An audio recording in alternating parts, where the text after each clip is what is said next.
Assalamualaikum warahmatullahi wabarakatuh.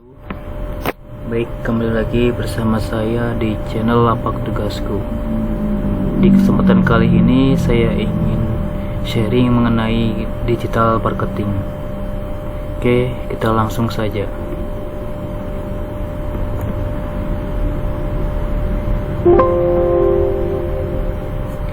Nah, apa sih yang akan kita pelajari di digital marketing itu sendiri?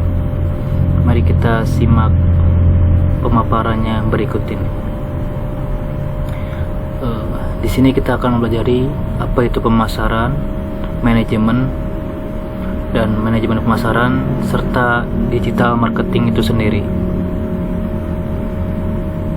Oke, baik. Yang pertama di pemasaran.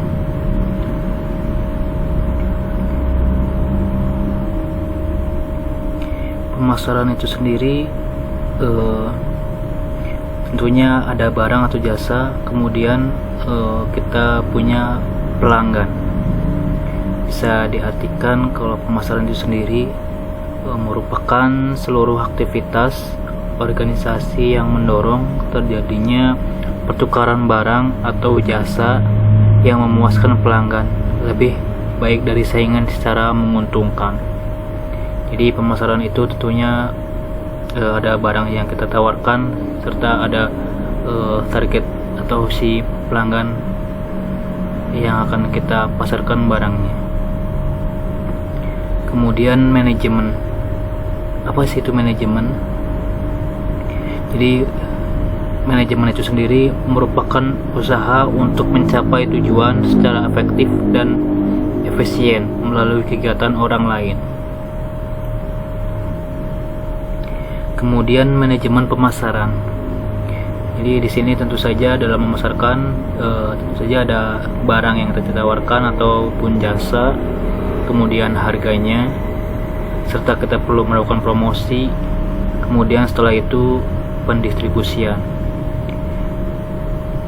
Jadi jika kita simpulkan, manajemen pemasaran itu merupakan sebuah proses perencanaan dan pelaksanaan konsepsi, penetapan harga, baik promosi dan distribusi barang dan jasa, untuk menghasilkan pertukaran yang memuaskan pelanggan dan memenuhi suatu tujuan organisasi.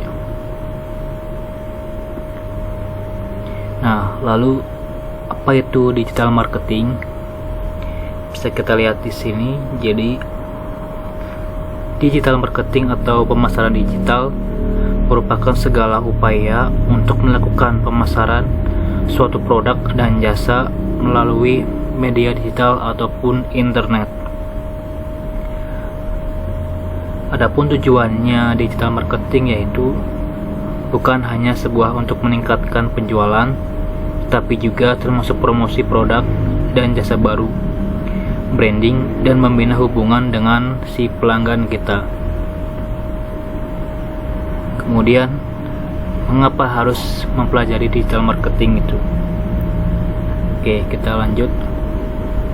Nah, hidup di era digital. Apakah kita sekarang hidup di era digital? Ya, tentu saja menurut saya itu ya, kita hidup di era digital.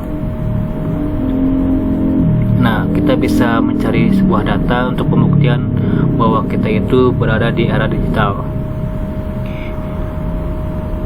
Contohnya, beberapa pengguna internet saat ini di Indonesia, berapa pengguna sosial media di Indonesia. Bisa kita cek di websitenya mengenai pembuktian kita berada di era digital. Nah, ini merupakan bukti bahwa kita berada di era digital. Dikutip dari internetworldstatistic.com bahwa pada akhir Maret 2021 ini, penetrasi internet Indonesia sebesar 76,8% dari total populasi pengguna internet di tanah air, yang mencapai 212,35 juta dengan estimasi total populasi sebanyak 276 juta jiwa. Oke, baik, kita kembali lagi ke bahasan kita.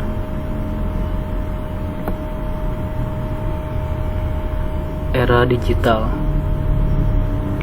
Era digital merupakan sebuah masa di mana semua manusia dapat saling berkomunikasi sedemikian dekat, walaupun saling berjauhan. Jadi kita dapat dengan cepat mengetahui sebuah informasi tertentu, bahkan secara real time. Era digital sama dengan globalisasi.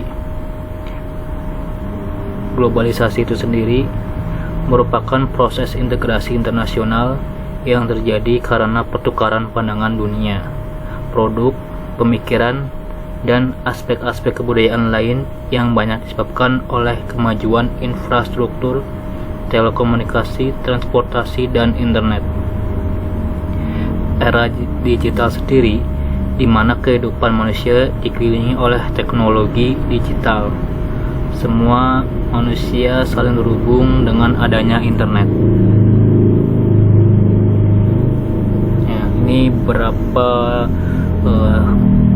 kelebihan kita hidup di era digital. Yang pertama itu kemudahan berkomunikasi.